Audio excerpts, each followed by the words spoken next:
Ah, Sérgio, a gente está acompanhando nos últimos dias dois casos muito de muita repercussão da chamada machosfera, né, protagonizando feminicídios ou agressões, né, à mulher. No caso, hoje, o Calvo da Campari, que foi detido, mas já foi solto por ter agredido a namorada. Ele que é um coach de relacionamento, um red pill, então faz parte da machosfera. Também tivemos aqui no Rio de Janeiro o caso no Cefete, né, do cara que estava afastado por laudo psiquiátrico, liberaram para ele voltar, ele matou duas servidoras do Cefet, Centro de Formação Técnica, né, em Excelência, e depois se matou também. Estes casos envolvendo essa machosfera, que tem os Red Pills, os Sigmas, Incels, MGTOWs, enfim, são influenciadores, geralmente anti-mulheres, num movimento refratário ao feminismo e que educam, inclusive, adolescentes, jovens adultos, para que tenham aversão às mulheres. E, via de regra, sempre acaba isso em agressão e muitas vezes também em óbito. Uma coisa muito interessante que a gente percebe, eu vou pedir que o Pedro coloque, inclusive, as imagens na tela, se for possível, da agredida pelo Calvo da Campari, mas uma coisa... Tá no documento, tá, gente, da defesa dela, e são fotos assim que... Olha, Viaro, eu tava vendo o Léo Dias falando de suposta agressão. Não tem suposto aqui, cara. Não. É bom tu ir colocando aqui enquanto eu finalizo a pergunta, deixando as imagens ou ir passando elas. Vai lá. Sérgio, só que uma coisa que a gente percebe com muita frequência, infelizmente, é que esses influenciadores Red Pills estão diretamente ligados a movimentos ditos cristãos. Não necessariamente de igrejas históricas, mas desses legendários, ou do Pablo Marçal. São coaches cristãos que usam muito a palavra Deus, a palavra Cristo, a Bíblia, e tentam defender uma certa misoginia, um certo machismo com embasamento bíblico. Não te parece, Sérgio, que isso está saindo de controle no sentido de agressões e óbitos, e isso de alguma forma não está manchando o nome evangélicos como um todo nesse sentido? Queria te ouvir um pouco. Então, Viaro, Pedro, eu acho que a sua colocação é perfeita, tá, Viaro? Isso aí é mais uma fonte de desgaste para o meio evangélico, né? Você pode ter certeza que, apesar dos evangélicos, de vários evangélicos concordarem com algumas expressões radicais de fé, nenhum evangélico vai concordar com uma mulher cheia de hematoma por causa de um namorado que resolveu, de uma hora para outra, descarregar a sua fúria no corpo dela. Quando, por exemplo, eu lembro aqui quando o deputado Sóstenes quis aumentar a pena da mulher que fizesse o aborto, né? E que a pena ficasse maior do que um traficante, por exemplo. As mulheres evangélicas que são contra o aborto foram contra o voto, a ideia o projeto do deputado Sóstenes, porque aquilo era um absurdo. Então, assim, existe um bom senso acima de tudo. O que acontece é que nós temos aí uma turma que tem uma masculinidade frágil, né? A psicologia explica isso. Pessoas que precisam fazer curso para aprender a ser macho, porque se precisa aprender a ser, é porque não é.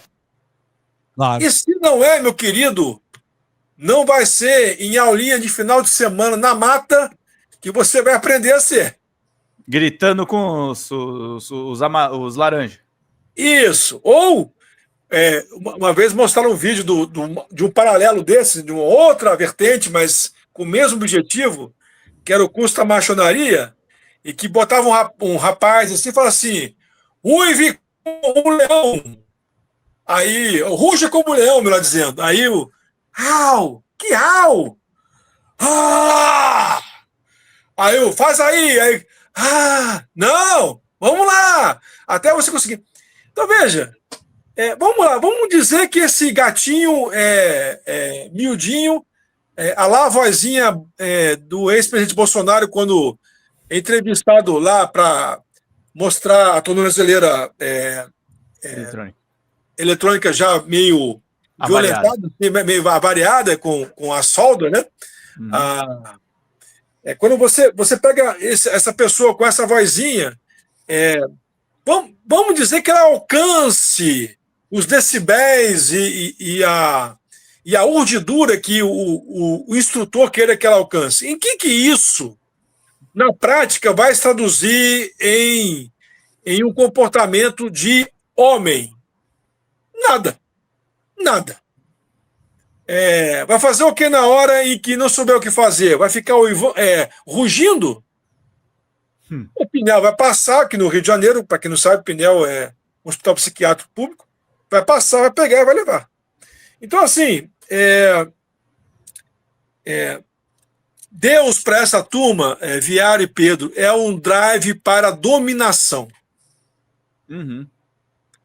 E o que eles fazem é usar o nome de Deus em vão para poder submeter e escravizar corpos femininos, né? E isso aí, assim, e é lógico, assim, quem parte para esse nível de abordagem, assim, a violência ou outras formas de violência que não a física já estão acontecendo. Para chegar na física, a física é só mais um estágio da violência. Então, assim, uma pessoa que está numa relação como esta, em que o namorado ou o marido não deixa você respirar, não deixa você fazer o que você quer, não quer ver você ascendendo profissionalmente, quer sempre você de baixo, como se fosse um capacho mesmo. Uma pessoa que está num relacionamento desse, desculpa, você está me ouvindo aí, você tem um relacionamento doentio. Isso não é amor. Nunca foi. É melhor sair antes que seja tarde demais. Uma pena que essa menina aí tenha passado por esse dissabor, desse trauma, com um cara que não vale não vale nada, assim. Então, para que isso? Sim. E a gente viu essa questão mais grave ainda do Cefet no Rio de Janeiro, né? De duas servidoras que foram mortas de alguém que estava afastado por laudo psiquiátrico. Aí não necessariamente a gente tem a questão religiosa de forma explícita, mas sim a machosfera, os red pills, e simplesmente entra, mata, tira a vida e volta. Eu te pergunto, a gente está há muito tempo na sociedade vendo a discussão a respeito da preservação da família, se deturpa muito essa discussão, inclusive, se coloca que defender a família é defender um único modelo, o resto, sei lá, é do diabo, etc, etc. Mas como um todo, nós não estamos tendo um problema de enfrentamento ou de não aceitação por parte de certos núcleos de machos e não de homens que acabam protagonizando esse tipo de coisa, Sérgio? Aí eu estou perguntando de fato para o líder religioso e não especialmente para o intelectual. Então, assim, o problema, Viário, assim, que esse tipo de doutrinação familiar, de modelo familiar, em que a mulher ela é simplesmente adular, e veja, Pedro, Viário e quem nos assiste, né? A mulher ela tem que estar onde ela quer estar. Se ela quer ser do lar, que ela seja do lar, se ela quer. Não é porque alguém condicionou ela a ser do lar, ou não é porque alguém exigiu ou cobra dela que ela seja do lar. Se ela quer ser do lar, que seja do lar. O que acontece é que há um condicionamento para que toda mulher seja do lar, porque na visão, e aí veja, nessa masculinidade que já em si é frágil, quando se depara com a mulher que é empoderada, aí entra em colapso. Então, a tendência é a da domesticação do pensamento e dos corpos femininos. Há vários tipos de cursos que são dados em igrejas, por organizações para-eclesiásticas, voltadas para, entre aspas, a família cristã, em que essas abordagens, em que falam de que que a mulher deve obediência cega ao marido, que não deve questionar o marido nenhuma vez, nenhuma decisão, em coisa alguma, isso aí é passado e é formatado, repisado constantemente. Uma vez eu me lembro de um casal, só para fazer um parêntese aqui, eu estava aconselhando eles, e ele era um executivo de uma empresa, tinha um cargo de direção, e ela era uma concurseira. E eu disse para eles assim, olha, a única coisa que vocês têm que fazer é combinar entre vocês como é que vocês vão fazer, porque no dia que você passar para o concurso que você quer, minha filha, fatalmente você vai ganhar muito mais do que ele ganha. E olha que ele ganha bem. Então, você precisa combinar antes se um ou outro está disposto a abrir mão da sua carreira em prol do que é o melhor para casa, né? Uhum. E, de fato, aconteceu isso. Alguns anos depois, 3, 4 anos depois, ela passou para a magistratura. E aí a empresa que trabalhava não tinha como ter o cargo dele no estado para onde ela passou. Então era assim, eles tinham que decidir, ou ela abre mão do concurso, ou ele abre mão do cargo. E aí ele resolveu abrir mão do cargo, e ela é o arrimo da família. Uhum. Então, assim, isso é um acordo conjugal, é legítimo. E tão bem até hoje, assim, é um casal admirável. Claro. Agora, Sérgio, me permita te interromper, porque aí eu preciso, até para que tu complemente depois da tua resposta, eu preciso que tu comente uma coisa. Eu introduzi o assunto contigo falando sobre os Red Pills, sobre a machosfera e a ligação disso com a igreja. Por quê? Porque tem um vídeo do Pablo Marçal que está sendo amplamente compartilhado por essa machosfera, mas amplamente. E é um vídeo em que o Pablo Marçal usa um suposto conhecimento bíblico para justificar essa questão da machosfera. Então, é muito importante que tu escute aqui e faça o teu comentário para a gente, tá? Vamos lá. Só pensa em desfrutar e homem só pensa em trabalhar. Alguém sabe responder ou não? Muito simples. Alguém falou, foi treinado. Deus fez o homem fora do jardim do Éden. E depois, Deus planta o jardim. E depois, Deus pega o homem de um lugar que ele fez e planta no jardim. Para fazer duas coisas. Lavrar e cuidar do jardim. Essa missão foi para a mulher ou foi para o homem? E a mulher foi feita de fora ou chegou no jardim depois que estava pronto? Por isso que vocês só querem triturar cartão de crédito. Que vocês já chegaram, o rolê já estava pronto. Quem que tinha que lavrar? O homem. Tem homem que fica arrepiado, mas agora minha mulher paga metade da casa, corta a casa no meio, aluga a outra metade para pagar a prestação, mas fala, minha mulher vai ser abençoada por mim. Aí vocês falam, mano, isso é muito machista. Como é que explica para alguém que ela está arrumando uma escravidão de 8 horas por dia? Como é que eu explico isso para você? Em outras palavras, sem Bíblia na mão. Você quer o poder, eu sei o que você quer. Você não gosta da sua casa, você não gosta da sua família, você não gosta, você quer competir. Pergunta para grandes executivas, quando elas chegam lá no topo, para onde que vai? Maioria. Eu vou voltar para casa. É o que mais está acontecendo. Se planta um jardim, coloca ele lá e põe ele para lavrar a terra, quando chega a vez da mulher é fascinante. Deus cria ela de dentro dele, mas o primeiro dia dela não é fora do jardim. O primeiro dia dela é onde? Dentro. É por isso que vocês vão para um hotel bem caro, de 10 mil por dia. O homem fica olhando para a estrutura e pensando, esse cara aqui deve ter gastado uns 5 milhões, a rentabilidade aí deve dar tanto, e tanto tempo tem payback, e vocês ficam olhando assim, nossa, isso aqui é bonito demais. Olha que beleza, olha que coisa mais linda. Meu Deus, a cabeça de um é focada em não estar nem aí, é só desfrutar. E o outro fica pensando como fazer o dinheiro, que ele está dando o dinheiro para o cara lá, porque se calcular por hora e tanto. Essa é a lógica mais doida do universo. Fala com a boca assim pra você se libertar. Eu fui feita para desfrutar desde o primeiro minuto. Por que mulher só pensa em desfrutar? E aí, Sérgio, ele coloca então essa teoria bíblica, né?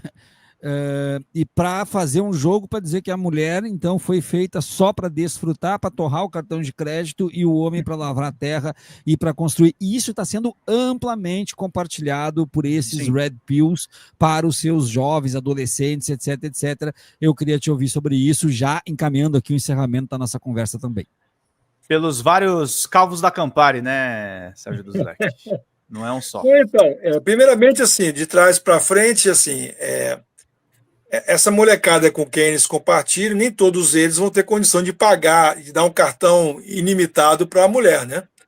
Então, esse vai ser o primeiro choque no casamento, quando der um cartão que não é ilimitado, a mulher chegar lá para desfrutar e descobrir que não pode comprar aquilo que ela quer comprar, porque o cartão tem limite. E a segunda coisa é ela descobrir no mês seguinte que não pode comprar coisa alguma, porque o cartão foi cortado, porque não pagou nem aquilo que era o limite do cartão. Então, acho que é o primeiro senão dessa história. Mas vamos lá, a questão teológica é porque o Pablo Marçal, ele é uma pessoa que não conhece absolutamente nada de teologia, e menos ainda de teologia bíblica. Ele é um coach. E aí faço para você, meu querido e querida, uma dica. Compre o livro Anti-Coach do professor Bial para entender bem isso. É o seguinte, existe no livro de Gênesis, no capítulo 1 e 2, que é uma poesia bíblica, tá, gente? Isso aí, Pedro, excelente, aí, tá aí.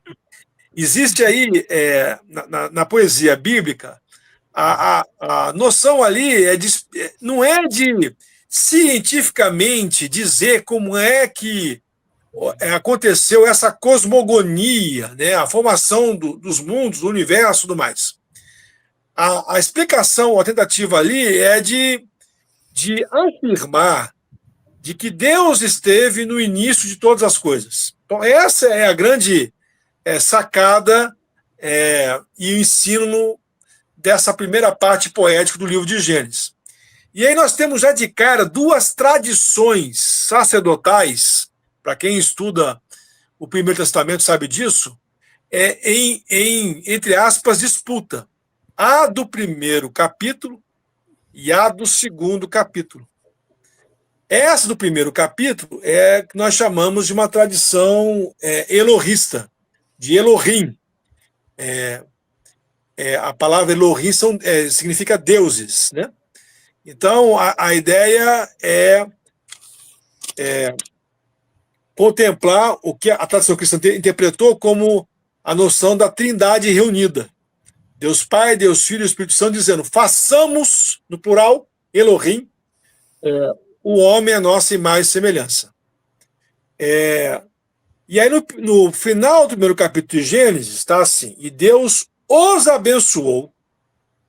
27. Deus criou, homem e mulher os criou.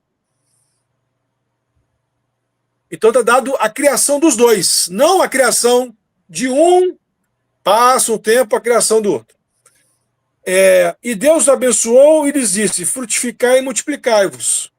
Enchei a terra, sujeitai e dominai sobre os peixes do mar, sobre as aves do céu, sobre os animais que se arrastam sobre a terra. Então, isso aí é o capítulo 1. No capítulo 2, há a tradição, entra em jogo a tradição já vista, que vai falar sobre Yahvé, o único Deus, não mais expressão deuses, e vai entrar em jogo o que seria essa criação, ou essa formação, essa ideia, melhor dizendo, do Jardim do Éden. Então, na poesia colocada, do jeito que está colocado aqui, o homem é criado, ele é feito o jardim, o homem é colocado no jardim com a ordem de lavrar a terra, e logo depois a mulher é criada. É isso que está colocado aqui. Mas isso aqui é uma linguagem poética. Então, a ideia aqui é simplesmente não é registrar as etapas. A ideia aqui é registrar que o homem foi criado, que a mulher foi criada e que eles foram colocados num local que emula a ideia de um paraíso, que é essa figura do Jardim do Éden, e que parece ser um arquétipo de todo ser humano. Parece que nós estamos em busca do paraíso perdido, não é em busca do elo perdido, mas em busca do paraíso perdido. Uhum. Então, a função desse texto aqui do capítulo 2, Viaro e Pedro, é simplesmente preparar a introdução do que vai explicar a entrada do mal no mundo. E para mostrar que o mal, ele não é um mal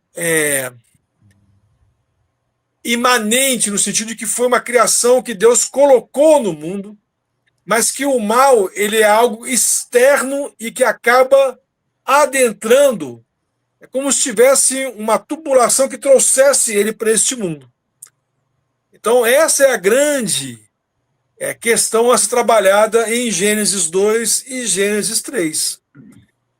E me parece que o Pablo Marçal, ele, infelizmente, não tem esse tipo de conhecimento para... E aí começa assim, é lógico, o cara lê o texto, como se apresenta, e ele não sabe o que está sendo falado ali, ele vai dizer aquilo que ele acha que tá ali. E aí acontece as maiores bobagens são propaladas sem nenhum tipo de lastro seguro que subsidia aquilo que ele está dizendo, né?